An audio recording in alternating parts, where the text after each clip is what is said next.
వల్లభున్న యేసు స్తుతింతున్ ఇల్లనో నీవే నాకెల్లెడలా వల్ల పడది వివరింపా ఇల్లనో నీవే నాకెల్లెడలా వల్ల పడది వివరింపా. హల్లెలూయా. రెండవదిగా ఉన్నావు దేవ యుగ యుగములనే పాట పాడి దేవుని నామాన్ని మహింపడతాం. మోషేకు తోడై ఉన్నవాడ నీవే, నీ జనుల నడి సంద్రాన నడిపించినావే. మోషేకు తోడై ఉన్నవాడ నీవే, నీ జనుల నడి సంద్రాన నడిపించినావే. ఆరణ్యయాత్రలో అద్భుతములు చేసితివే, ఆకాశము నుండి ఆహారమిచ్చితివే. బండ చీల్చి దాహము తీర్చిన అండయైన దేవుడవే. బండ చీల్చి దాహము తీర్చిన అండయైన దేవుడవే. ఉన్నావు దేవా యుగ యుగములు, ఉండువాడ నీవే తరతరములు. ఉందునన్నావు సదాకాలము, ఉందునన్నావు సదాకాలము. యుగ సమాప్తి తోడై నీడై, యుగ సమాప్తి వరకు మా తోడై నీడై ఉన్నావు దేవా. సింహాల బోనులో దానియేలుతో, అగ్నిగుండములో అబేద్నెగోలతో, సింహాల బోనులో దానియేలుతో, అగ్నిగుండం. ఒక్కసారి నన్ను ఫాలో చేయండి. సింహాల బోనులో దానియేలుతో, అగ్నిగుండములో అబేద్నెగోలతో, సింహాల బోనులో దానియేలుతో,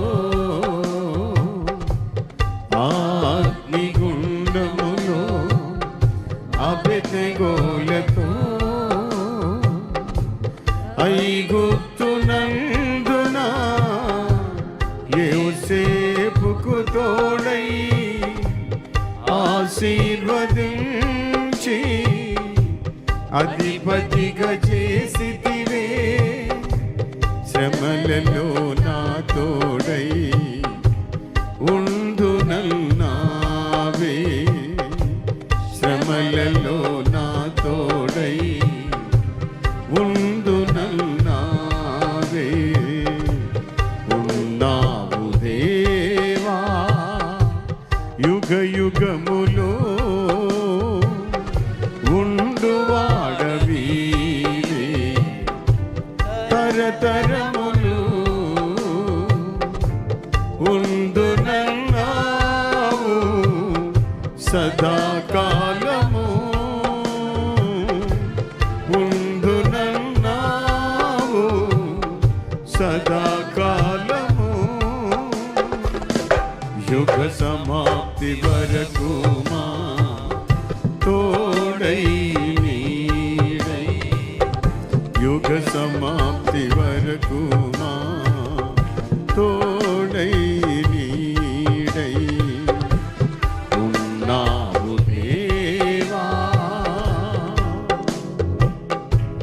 కన్నీటిలోయలో కష్టాల కడలిలో అద్దరికి చేర్చి నన్నాదుకొందువే. కన్నీటిలోయలో కష్టాల కడలిలో అద్దరికి చేర్చి నన్నాదుకొందువే. నా కన్న తండ్రి ఓలే కన్నీరు తుడచుదువే. నీ కంటి పాపలా కాపాడు దేవుడవే. ఇమ్మానుయేలువై నీవు నాకున్నావే. ఇమ్మానుయేలువై నీవు నాకున్నావే. ఉన్నావు దేవా యుగ యుగములో ఉండువాడవీవే. తరతరములు ఉందునన్నావు సదాకాలము. ఉందునన్నావు సదాకాలము. యుగ సమాప్తి వరకు మా తోడై నీడై, యుగ సమాప్తి వరకు మా తోడై నీడై ఉన్నావు దేవా.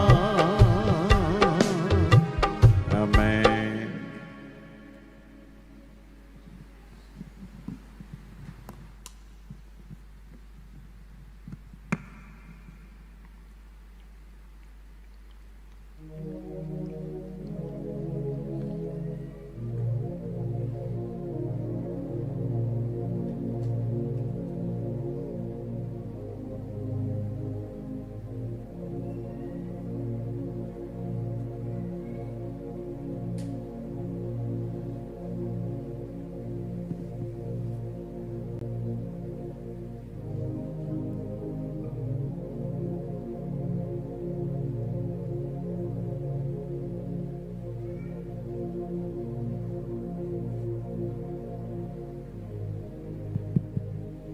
Jesus, praise the Lord. Hallelujah. Thank you. Hallelujah.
Jesus, praise the lord.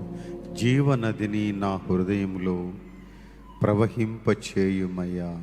పాడదాము. జీవనదిని నా హృదయంలో ప్రవహింపచేయుమయ్యా. జీవనదిని నా హృదయములో ప్రవహింపచేయుమయ్యా. అందరం కలిసి పాడదామా? జీవనదిని నా హృదయములో ప్రవహింపచేయుమయ్యా. కలిసి ఆమేన్. బాగుంది. జీవనదిని నా హృదయములో ప్రవహింపచేయుమయ్యా. శరీర క్రియలన్నీయో నన్ను నశింపచేయుమయ్యా.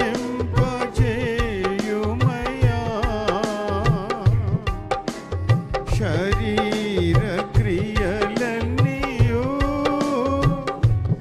నాలో నశింపచేయుమయ్యా. జీవనదిని నా హృదయములో ప్రవహింపచేయుమయ్యా. జీవనదిని నా హృదయములో ప్రవహింపచేయుమయ్యా. ఎండిన ఎముకలన్నీయో తిరిగి జీవింపచేయుమయ్యా. ఓ లార్డ్, ఎండిన ఎముకలన్నీయో తిరిగి జీవింపచేయుమయ్యా.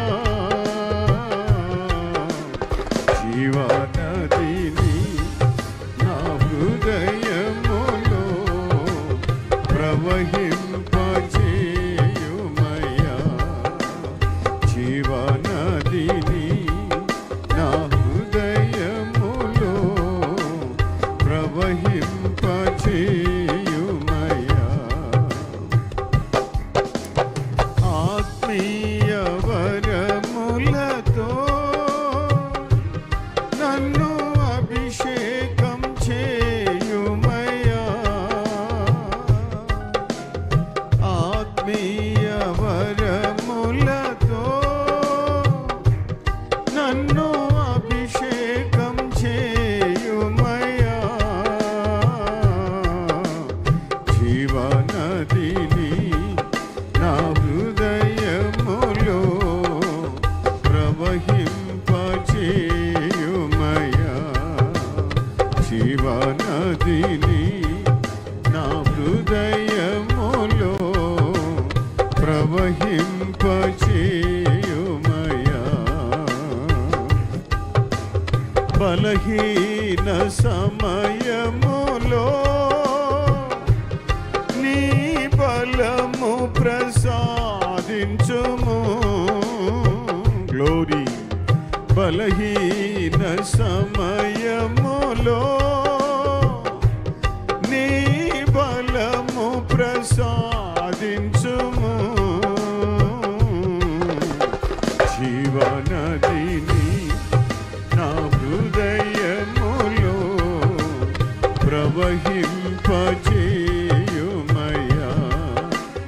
జీవనదిని నా హృదయములో ప్రవహింపచేయుమయ్యా. హల్లెలూయా, హల్లెలూయా, హల్లెలూయా, ఆమేన్. హల్లెలూయా, హల్లెలూయా, హల్లెలూయా, ఆమేన్. హల్లెలూయా, హల్లెలూయా, హల్లెలూయా, ఆమేన్. జీవనదిని నా హృదయములో ప్రవహింపచేయుమయ్యా. జీవనదిని నా హృదయములో ప్రవహింపచేయుమయ్యా.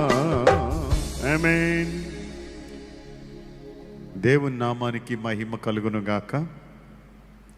గత వారం అంటే బైబిల్ స్టడీ ఎక్కడ ఆగిందో మనకు తెలుసు. ఎక్కడ? ప్రభు చిత్తమేమిటో గ్రహించాలి అన్న చోట కదా. ప్రభు యొక్క చిత్తమేమిటో, అవునా? నోట్ చేసుకున్నారా? ఎక్కడి వరకు ఆగింది మీరే చెప్పాలి. ప్రభు యొక్క చిత్తమేమిటో ఆ లాస్ట్ రెఫరెన్స్ ఎక్కడ ఆపానో మీరు నాకు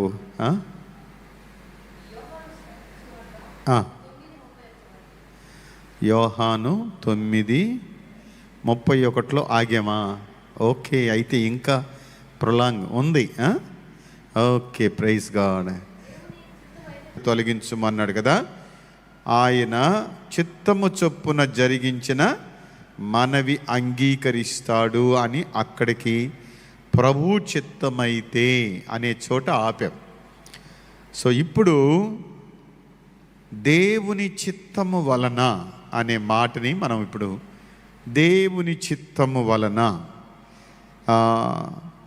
దేవుని చిత్తము వలన అనేది ప్రభు చిత్తము ఏంటి? చూడండి, చిత్తం అయితే జరగచ్చు, ఆయన ఇష్టం కాకపోతే జరగకపోవచ్చు. దేవుని చిత్తమే. కానీ మనం ఇప్పుడు కీవర్డ్స్, ఆ మెయిన్ వాక్యాన్ని చదువుకుందాం. ఎఫెసీయులకు రాసిన పత్రిక 5వ అధ్యాయం 15 నుండి 18. మనం ఆ మాట చదువు తర్వాత తిరిగి మరలా మనం అసలు భాగంలోకి వద్దాం. ఎఫెసీ పత్రిక 5వ అధ్యాయం 15వ వచనం నుండి 18వ వచనం వరకు.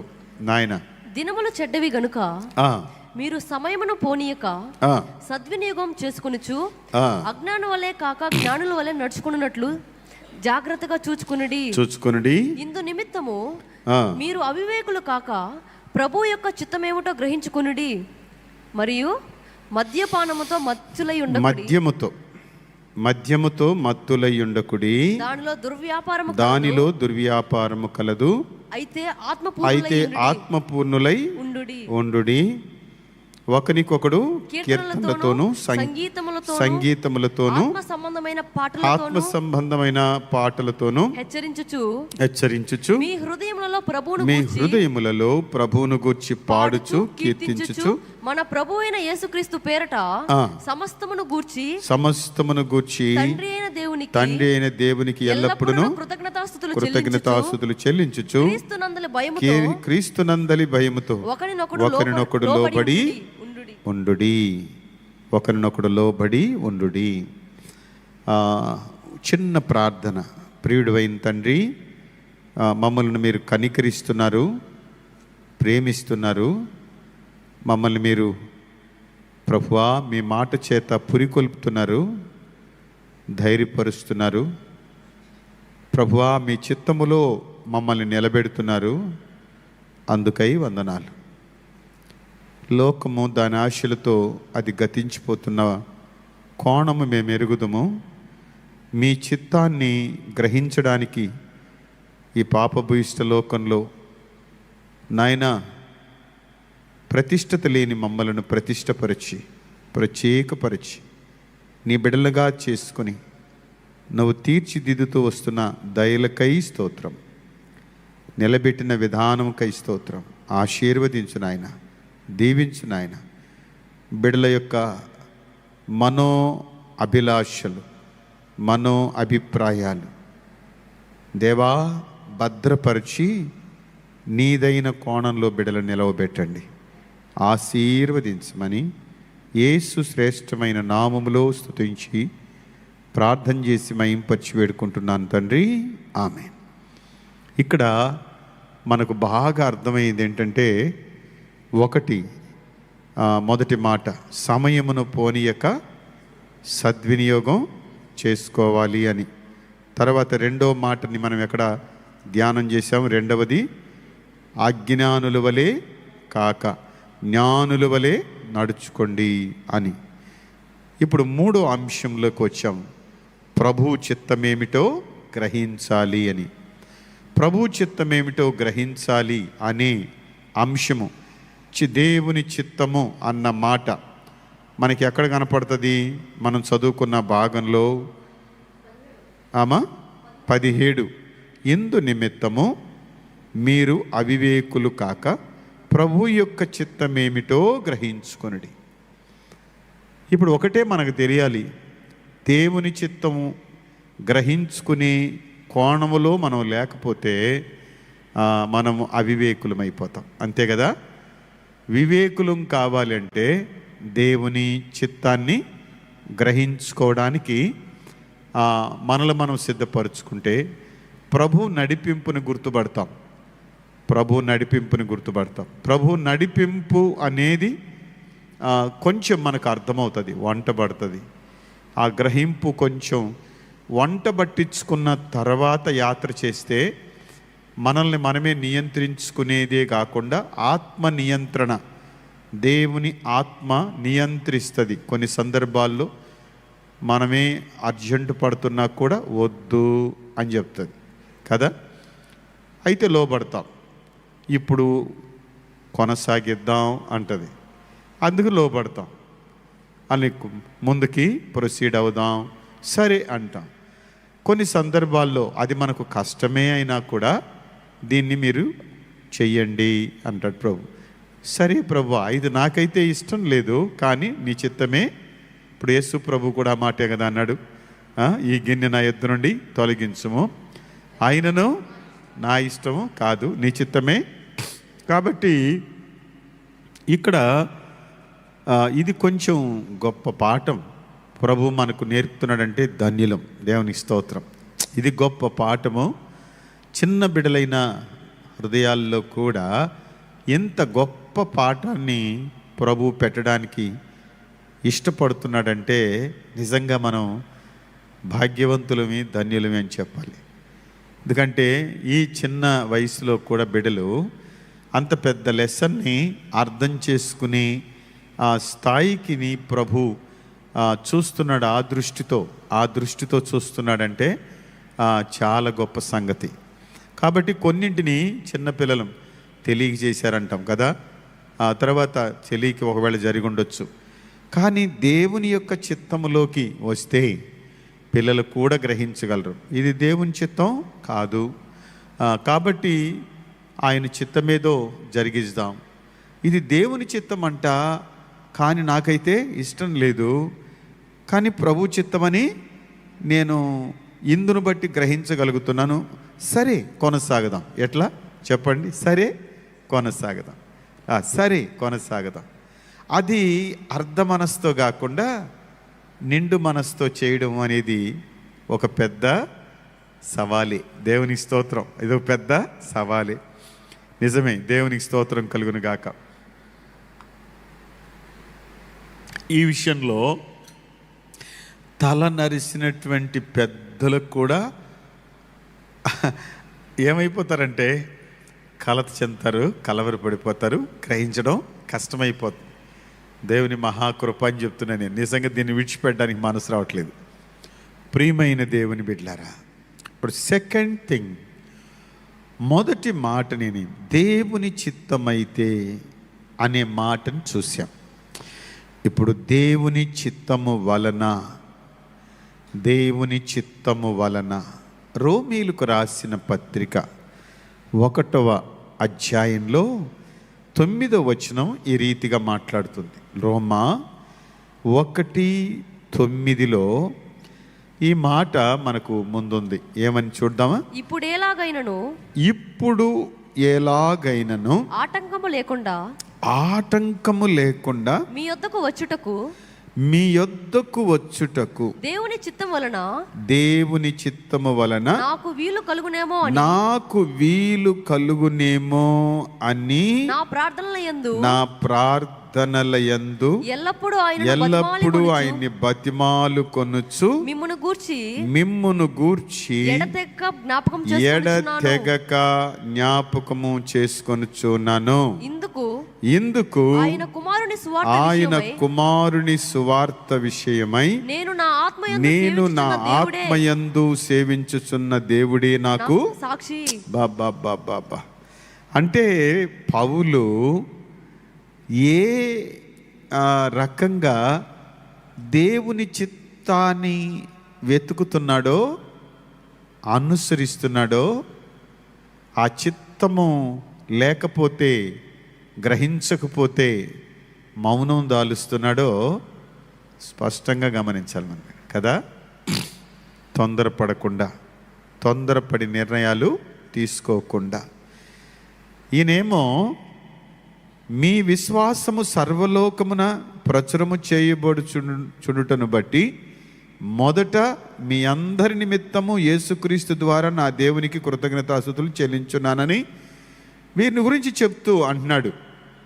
ఇప్పుడు ఎలాగైనా ఆటంకము లేకుండా మీ యొద్దకు వచ్చుటకు దేవుని చిత్తం వలన నాకు వీలు కలుగునేమో అని ఆశేమో ఉంది. రోమాల్లోకి వెళ్ళాలని, ప్రజల దగ్గరికి వెళ్ళాలని ఆశయమో ఉంది. కానీ దేనికోసం ప్రార్థిస్తున్నారు? దేవుని చిత్తం కోసం. కొన్ని విషయాలు అది మనం కొన్ని చేయాలనుకున్నప్పుడు అరమరికి లేకుండా మేము ఇది చేయాలనుకుంటున్నాం, చేసేస్తాం. మీరు ప్రార్థన చేయండి. అసలు ఇప్పుడు ఇలాగైపోయింది బాగా కదా, తొందరపాటు ఎక్కువైపోయి మేము ఇది చెయ్యాలనుకుంటున్నాం, మేము దీన్ని సక్సెస్ఫుల్గా చేసేటట్టు మీరు ప్రార్థన ఇది ఎంతవరకు మనం ఫాల్స్ స్టెప్ వేస్తున్నామో చూడండి ఒకసారి కదా. మేము ఇలా వెళ్ళాలనుకుంటున్నామో, మేము వెళ్ళేలాగా, క్షేమంగా వెళ్ళేలాగా, క్షేమంగా వెళ్ళి తిరిగి వచ్చేలాగా మీరు ప్రార్థన చెప్పండి, చేయండి. మేము దీనిని మరి సాధించాలనుకుంటున్నాం, లేకపోతే దీన్ని ఈ విధంగా వెళ్ళాలి, జాయిన్ అవ్వాలనుకుంటున్నాం. ఒకవేళ జాబ్ కావచ్చు, జాయిన్ అవ్వాలనుకుంటున్నాం, అది మాకు దొరికేలాగా ప్రార్థన చేయండి. పౌలు చక్కగా నేర్పించాడు ఇక్కడ పాఠం. చాలా లోతుగా ఆలోచిస్తే తను వెళ్ళాలనుకుంటే వెళ్ళగలడు, వెళ్ళలేడా? వెళ్ళగలడు. వెళితే ప్రయోజనం ఉండదు, వెళితే ప్రయోజనం ఉండదు. చాలా బాధింపు ప్రజల నుండి రావచ్చు, ఏంటి రాలేదే అని కూడా. కానీ స్పష్టంగా రాస్తున్నాడు రోమీలకి, మీ దగ్గరికి రావాలని నేనెంతో, ఇప్పుడు ఎలాగైనా ఆటంకము లేకుండా మీ యొద్దకు వచ్చుటకు దేవుని చిత్తం వల్ల నాకు వీలు కలుగునేమో అని నా ప్రార్థనల యందు ఎల్లప్పుడూ ఆయనని బతిమాలు కొనుచు మిమ్మును గూర్చి ఎడతెగక. అప్పటి ప్రయాణాలు అలాగుండేవి, అప్పటి ఆటంకాలు అలాగుండేవి. దేవుని పని చేయాలన్నా కూడా చేసే పరిస్థితులు అనుకూలించేవి కావు. ఒకటి ఇది, రెండవది ఆయనకి ఇష్టము లేని పని చేసి సాధించాలనుకునేది మొదటిది. రెండవది చెయ్యాలి అనుకున్నా లోకం అడ్డుకుంటుంది, శత్రువు అడ్డుకుంటాడు, అపవాది అడ్డుకునేస్తాడు. ఈ విషయం ఈ రోజుల్లో ప్రయాణాలు చాలా సులభం. మనం అనుకుంటే కదా, చెన్నైకి ఎంతో సేపు పడదు, ఏళ్ళు చేయొచ్చు. అదేవిధంగా అమెరికాకి వెళ్ళాలన్నా కూడా ఇప్పుడు పెద్ద పనేమి కాదు. పోవడం, వీసా ఒకటే ఆటంకం, దొరికితే పోవడం, తిరిగి రావడం. ఫ్లైట్ ఉంది, ఇట్లా దగ్గరగా చెన్నైకి వెళ్ళాలంటే కారు ఉంది. ఇలా కొన్ని ప్రయాణాల అనుకూలతలు ఉన్నాయి, ఏర్పాట్లు ఉన్నాయి, సదుపాయాలు ఉన్నాయి. బట్ అప్పుడు సదుపాయాలు, ఏర్పాట్లు ఉండేటివి కావు, ఎంతో కష్టం. వాళ్ళప్పుడు ఓడ ప్రయాణాలు, కాలినడకన 100 మైళ్ళు దూరం కాలి నడకన ప్రయాణం చేసి దేవుని చిత్తము వలన నాకు వీలు కలుగునేమో. కొన్ని కార్యాలు మన జీవితంలో దేవుడేమో దేవుని సంకల్పము చొప్పున జీవించాలని, దేవుని చిత్తములో బిడలు నాటబడాలని, బలపడాలని, ఫలవంత జీవితం చేయాలన్నది ఆయన సంకల్పం. కానీ అపవాది అనేక కోణాల్లో అడ్డుకుంటాడు, అనేక కోణాలు. మరొక మాట కూడా నేను మీ ముందుకు తీసుకొస్తాను. అదే రోమపత్రిక 15వ అధ్యాయం 30వ వచనంలో, రోమపత్రిక 15:30 చూడండి ఒకసారి. సహోదరులారా, సహోదరులారా, నేను యూదయలోనున్న అవిధేయుల చేతిలో నుండి, సహోదరులారా, నేను యూదయలోనున్న అవిధేయుల చేతిలో నుండి తప్పింపబడి యెరూషలేములో చేయవలసి ఉన్న ఈ పరిచర్య పరిశుద్ధులకు ప్రీతికరమగునట్లును నేను దేవుని చిత్తము వలన సంతోషముతో మీ యొద్దకు వచ్చి మీతో కలిసి విశ్రాంతి పొందునట్లును మీరు నా కొరకు దేవునికి చేయు ప్రార్థన యందు నాతో కలిసి పోరాడవలనని మన ప్రభువైన యేసుక్రీస్తును బట్టి ఆత్మ వలని ప్రేమను బట్టి మిమ్మల్ని బతిమాలు కొనుచున్నాను. అసలు అవిధేయులైనటువంటి వారి చేతుల్లో పడిపోయిన, అవిధేయులైన వారి చేతుల్లో, సహోదరులారా, యోదయలోనున్న అవిధేయుల చేతిలో నుండి ఏమనుకుంటున్నాడు పౌలు?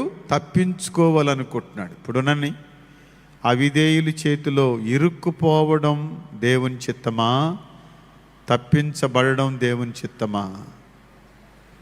ఆలోచించాలి. ఇప్పుడు మనం దేవుని చిత్తమైతే మేము బయటకు వచ్చేలాగా ప్రార్థన చేయండి, విడిపించబడేలాగా ప్రార్థన చేయండి అనే మాటలు వినబడుతుంటాయి కదా. కానీ ఒక్క విషయం మనం గ్రహించాలి. ఏంటంటే, కొంతమంది చెప్తుంటారు, నా భర్త రక్షించబడాలని ప్రార్థన చేయండి, నా పిల్లలు దేవుని సన్నిధిలో ఉండాలని ప్రార్థన చేయండి. అది వాస్తవమే. కానీ ఒకటి ఆలోచించాల్సింది ఏంటంటే, వాళ్ళు దేవుని సన్నిధిలో ఉండడము దేవుని చిత్తం, ఆయన రక్షించబడము దేవుని చిత్తం. అదే పౌలు ఇక్కడ మాట్లాడే మాట 30లో ఏమంటాడంటే, వారి చేతిలో నుంచి తప్పించబడి యెరూషలేములో చేయవలసి ఉన్న ఈ పరిచర్య పరిశుద్ధులకు ప్రీతికరమగునట్లు నేను దేవుని చిత్తం వలన సంతోషముతో మీ యొద్దకి పరిచర్య చేయటానికి, పరిశుద్ధులతో కలిసి సంతోషించడానికి, ప్రీతికరమైన పని చేయటానికి ఈ హృదయము తప్పిస్తుంది. ఇది దేవుని చిత్తము వలన జరగవలసిన కార్యమే. హల్లెలూయా. కాబట్టి మనం అప్పుడప్పుడు ఉపవాస ప్రార్థన కూడా ఎందుకు చేస్తుంటామంటే, దేవుని చిత్తములోనికి జారవలసినవి ఎన్నో, దేవుని చిత్తములో నిలబడాల్సినవి ఎన్నో అపవాది చేతులకు దొరికిపోయి ఉన్నాయి కదా. మీరు ఆలోచించండి. దేవుని చిత్తము జరిగించాల్సిన వారి అందరూ అపవాది చేతుల్లో ఉండిపోయారు, అవిధేయులు స్నేహములో ఉండిపోయారు, లోక బంధములో, లోక స్నేహంలో ఉండిపోతున్నారు. ఇప్పుడు వాళ్ళు ఇక ఆడిట్ అయిపోయినట్టే లెక్క. చూడండి, వాళ్ళకి దాసులైపోయినారు, బందీలైపోయినాము. దేవుని చిత్తమేమో ఆ విధంగా ఉండకూడదు.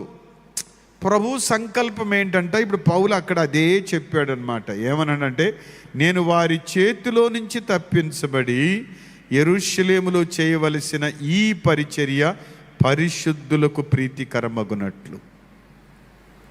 మనం దేవునికి ప్రీతికరంగా ఉండడం దేవుని చిత్తం. రక్షించబడ్డది దేవునికి ప్రీతికరంగా ఉండటానికి, రక్షించబడ్డది దేవుని సన్నిధిలో లేచి నిలబడి ప్రభు పరిచర్యలో కొనసాగడానికి, రక్షించబడ్డది అనేకులకు రక్షణ సువార్తను అందించడానికి. రక్షించబడ్డాము గనుక అనేకులకు మన సాక్ష్యాన్ని చెప్పండి ప్రకటించడానికి. రక్షించబడ్డ మనము అనేకుల కట్లు విప్పడానికి.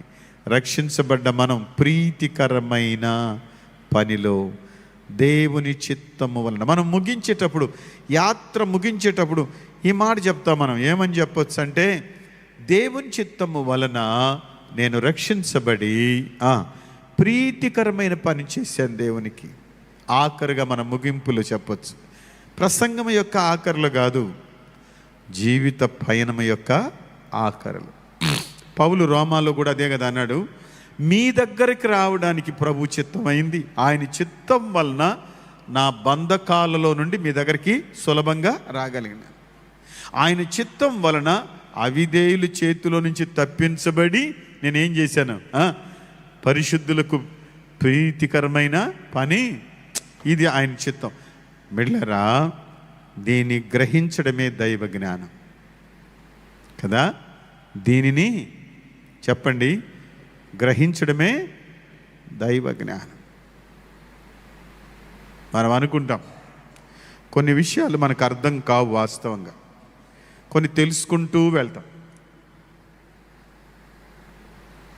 ఈ మధ్యలో నేను కూడా అనౌన్స్ చేశాను, గూడూరులో పరిచర్య జరుగుతుంది, మీటింగ్స్ జరుగుతున్నాయి, మీరు కూడా వెళ్ళండి అని చెప్పినాను కదా. నేను కూడా ఒకరోజు వెళ్ళాను. అది దాదాపు 13 నుంచి 20వ తారీఖు వరకు దాదాపు 8 రోజుల లేదు 10 డేస్ కాదు, 8 రోజులు.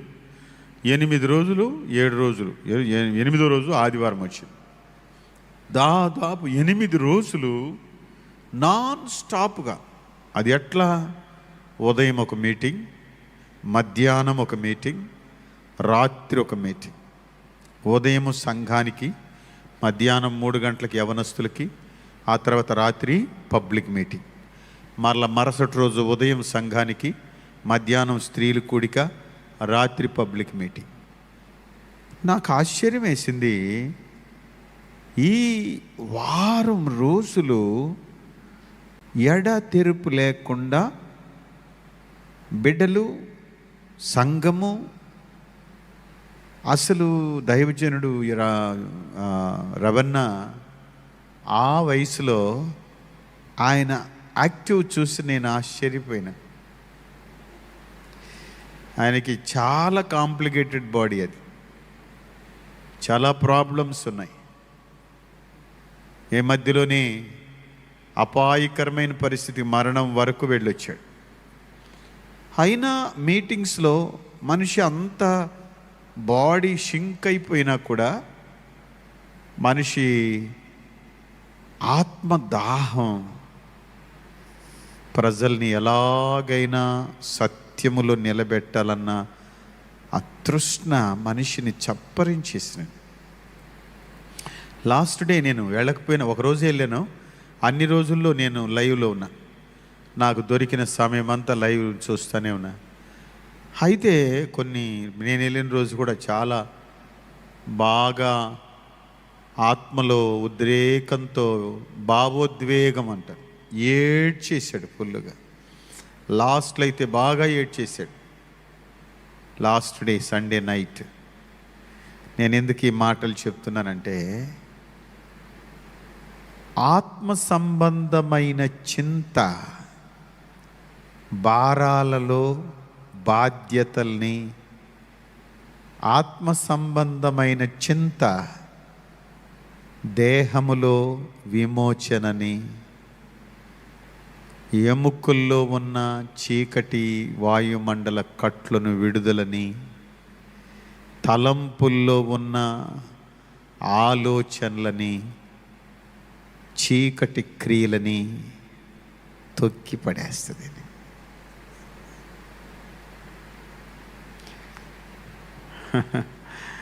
ఎంత 1 వీక్ దొల్లుతున్నా కూడా వాళ్ళ మైండ్ అంతా ఏంటంటే ఆత్మ సంబంధమైన చింత. అది వాళ్ళను భక్షిస్తుంది. నీ ఇంటిని గూర్చిన ఆసక్తి నన్ను,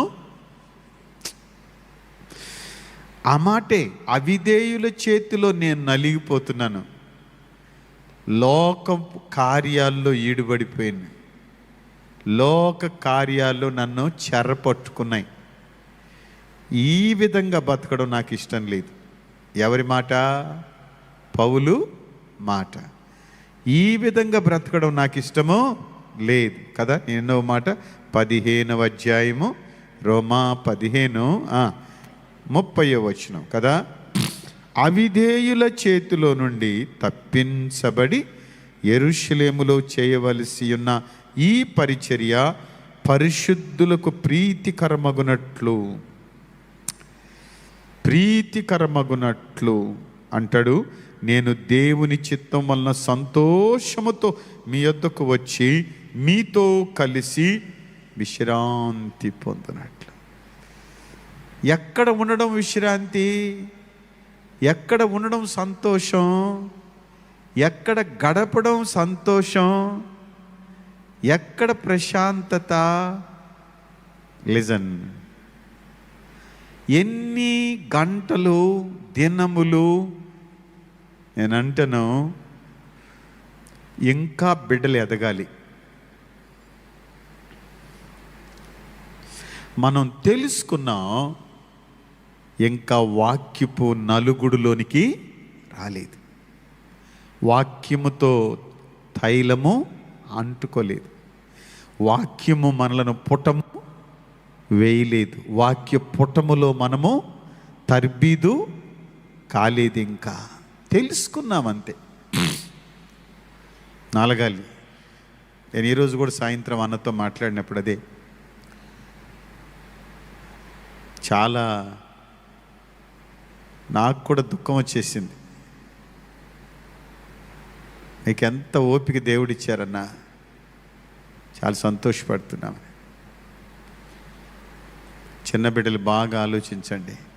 ఇంత లెసన్ని ఎందుకో దేవుడు చిన్న బిడ్డల్లో కూడా పెట్టాలనుకున్నాడు. ఇంత లోతైన అనుభవాన్ని కదా. ఆలోచించారా? లోకము దాని క్రియలు, దాని ఆశలతో అది గతించిపోతుంది. లోకము దాని ఆశలతో పట్టబడిపోయింది. లోకము దాని ఆశలలో చిక్కుకునేసింది. ఎవరు దొరికితే వాళ్ళు లాక్కొని వెళ్తుంది.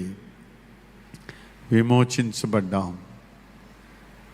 ప్రభు పాదాల దగ్గర సాగిలి పడిపోయేదానికి, గ్రహింపు కలిగిన బిడలంగా నడవడానికి కూర్చుండిపోయాం.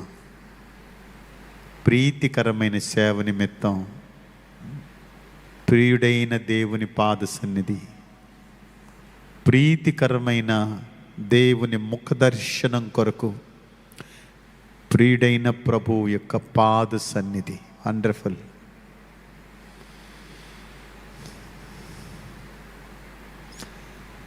దేవునికి స్తోత్రం కలుగును కాక. కొన్ని సందర్భాల్లో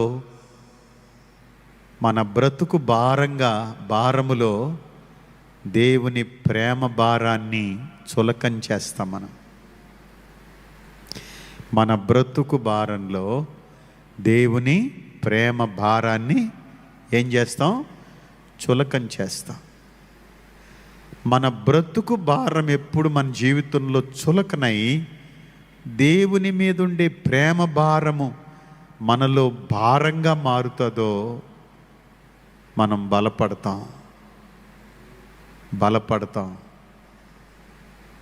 దేవుని సన్నిధిని ప్రేమిస్తాం. బాధ్యతను గుర్తెరుగుతాం. మన జీవితంలో ఆ వెలుగు అనన్న తృష్ణ మనలో మండుతూ ఉంటుంది. ఆ ప్రీతికరమైన ప్రభు పనిలో మండిపోతూ రగిలిపోతూ దేవుని బలిపీఠం మీదకి వెళ్ళాలి, ఈ లోకంలో నాకు వేరొక ఆశ్రయము లేదనిపిస్తుంది.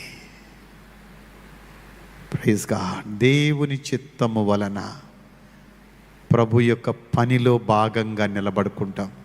దేవుని చిత్తం వలన కుటుంబంలో ఉన్న బిడ్డలందరినీ కూడా ప్రభు తట్టుకు నడిపిస్తాం. దేవుని చిత్తం వలన ఇరుగు పొరుగు వారి ఎదుట సాక్షిగా నిలబడతాం. దేవుని చిత్తం వలన ఆయన సంకల్పాన్ని గుర్తుపట్టేలాగా అనేకులలో ప్రేరణని కలిగిస్తాం. ఇది మన రెస్పాన్సిబిలిటీ.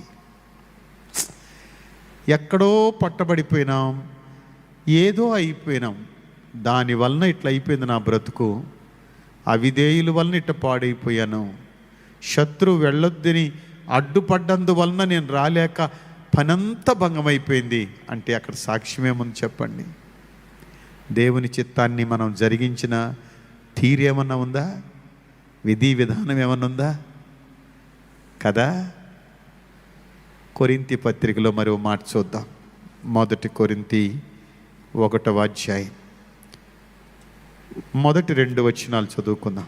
దేవుని చిత్తం వలన యేసుక్రీస్తు యొక్క అపోస్తలుడుగా నుండుటకు యేసుక్రీస్తు యొక్క అపోస్తలుడుగా ఉండుటకు పిలువబడిన పౌలును సహోదరుడైన సొసైనేసును కొరింథీలోనున్న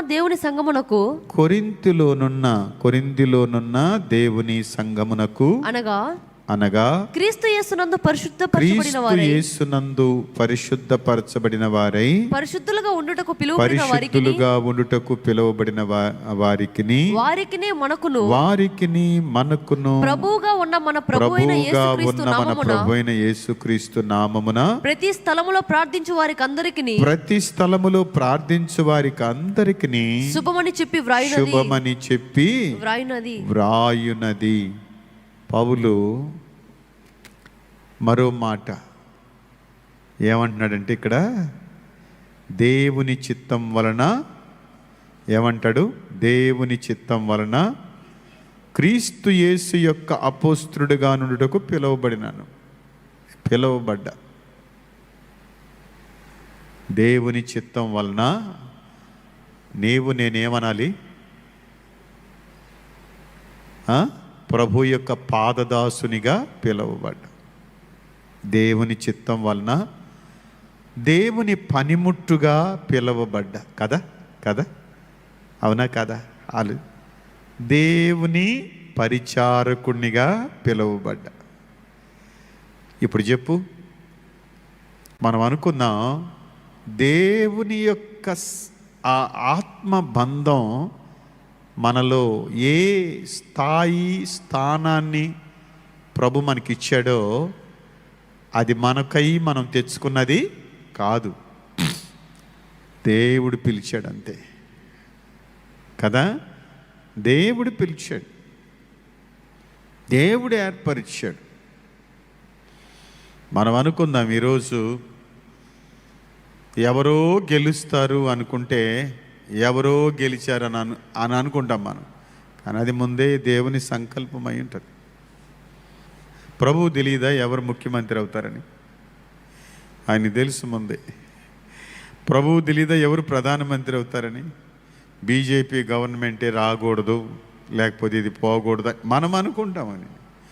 కానీ ప్రభు యొక్క సంకల్పం ఏంటో అది మన మాటలతో అప్పటికప్పుడే చెప్పలేం.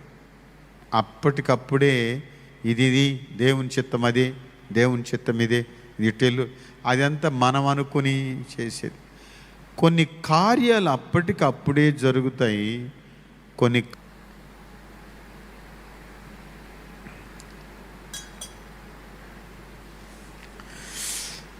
మనకు ప్రతి నెల 12వ తారీఖున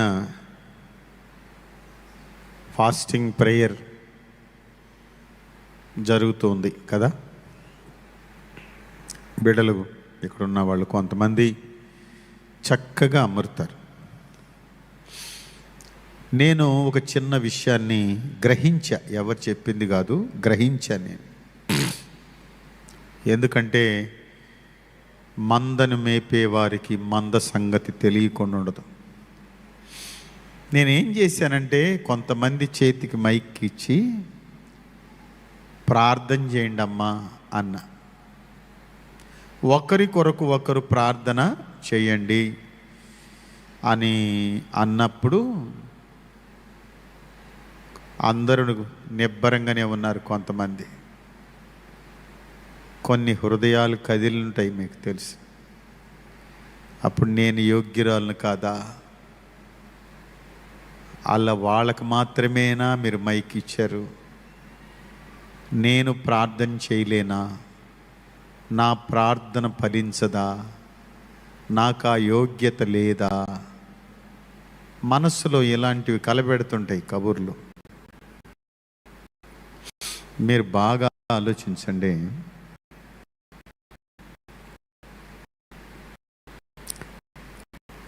నేను అప్పుడు గుర్తుపట్టాను ఆ విషయాన్ని.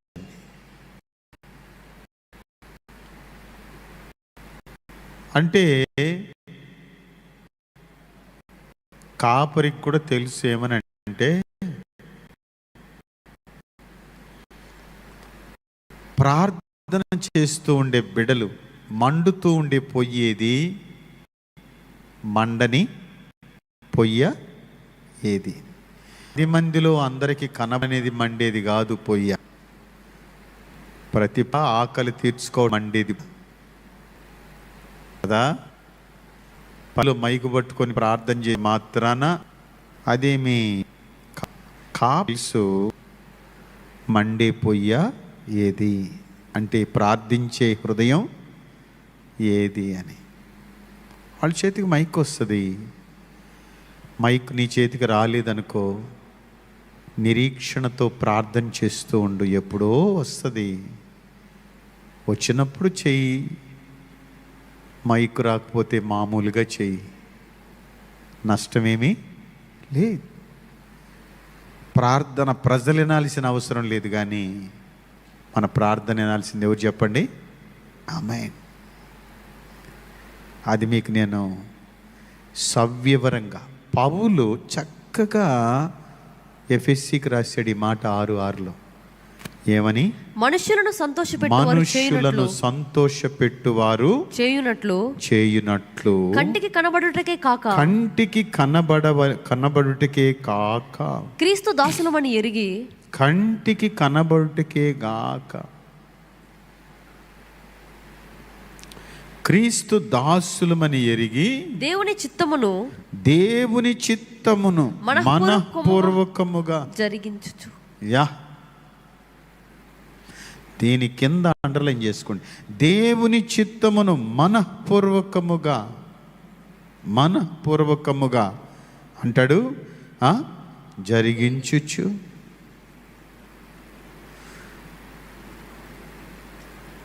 నేను అంటున్నాను, ఇది సాధ్యమా?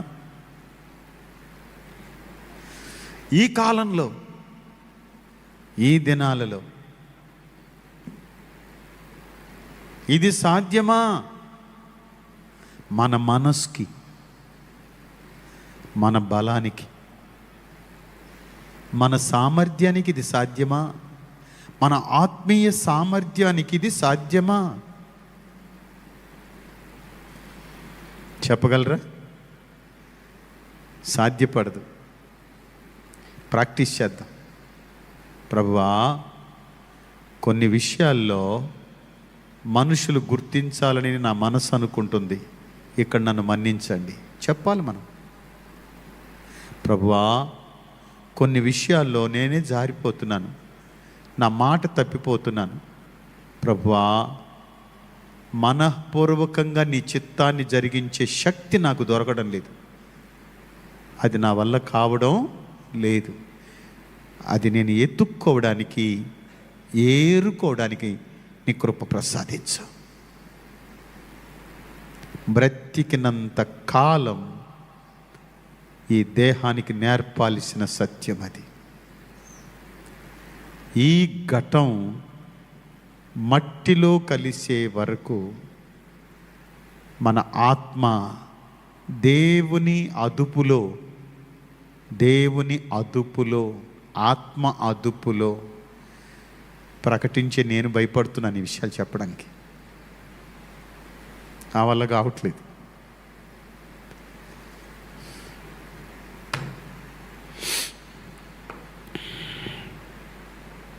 ప్రభు నామానికి మహిమ కలుగును కాక. దేవుని అదుపులో మీరు ఆలోచించండి. ఎన్నో వేల మందిలో మనం కూర్చొని ఆరాధన చేయొచ్చు, వందల మందిలో కూర్చొని ఆరాధన చేయొచ్చు. దాన్ని చూసి మనం ఉబ్బరపోవచ్చు. నేనంటాను, వేల మందిలో నిన్ను జడ్జిమెంట్ చేయడు, వందల మందిలో నేను జడ్జిమెంట్ చేయడు, ఒంటరిగా నేను పిలిచి జడ్జిమెంట్ చేస్తాడు. అది కూడా నేనే. అందుకు పౌలు ఏకంగా సూటిగా ఒంటరిగా ఉన్న మనతో ఏకంగా ప్రభు తన ప్రత్యక్షంగా మాట్లాడుతున్నాడు. మనుష్యులకు కనబడవలనని కాదు, దేవుని చిత్తమును మనఃపూర్వకంగా. ఇక్కడికి ఆపుదాం. ఇది చాలా పెద్ద సబ్జెక్టు. ప్రభువా, మనుష్యులకు కనబడవలనని కాక నేను నీతో అంటుకట్టుకుంటాను స్వామి, నీ పాదదాసుడను. నాకు బలం సరిపోవట్లేదు.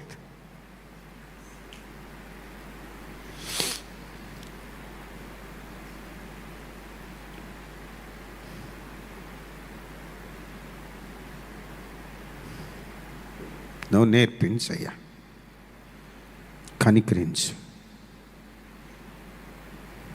నీ చిత్తమేదో జరిగించుటకు. ఏదో జీవితం చేటుకు నన్ను బతికించొద్దు, కానీ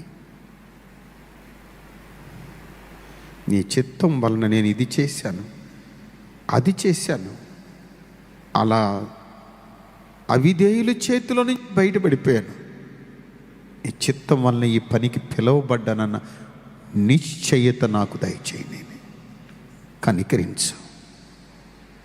సాయంత్రం లోతైన అనుభూతి దీనులకు ప్రసాదించు.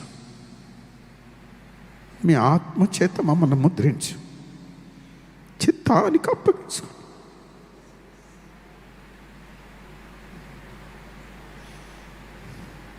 ఒక నూతన కార్యం చేయి.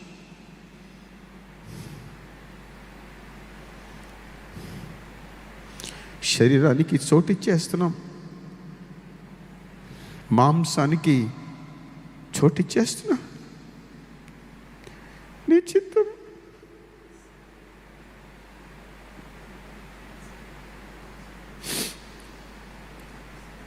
సహాయకుడు తోడ్పడమని, సకల ఆశీర్వాదములకు నీవే కారణభూతుడవు. కారించి ఘనత, మహిమ, ప్రభావాలు మీరు ఒకరే చెల్లించుకుంటారు. యేసు శ్రేష్టమైన నామములో స్తుతించి ప్రార్థన చేసి మహిమపరిచి వేడుకుంటున్నాను తండ్రి. ఆమేన్, ఆమేన్.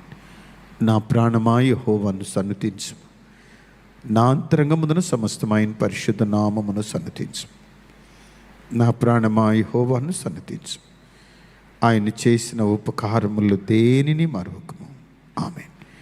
మన పరమ తండ్రి అని దేవుని ప్రేమయు, మన ప్రభువైన యేసుక్రీస్తుల వారి కృప, పరిశుద్ధాత్మిక నిత్యాదరణ కూడి వచ్చిన మనందరితో, సకల పరిశుద్ధులతో సదా తోడుగా ఉండి కాచి కాపాడునుగాక. ఆమేన్, ఆమేన్. అందరికీ ప్రభునామములో ప్రత్యేకమైన వందనాలు. God bless you. Praise the lord.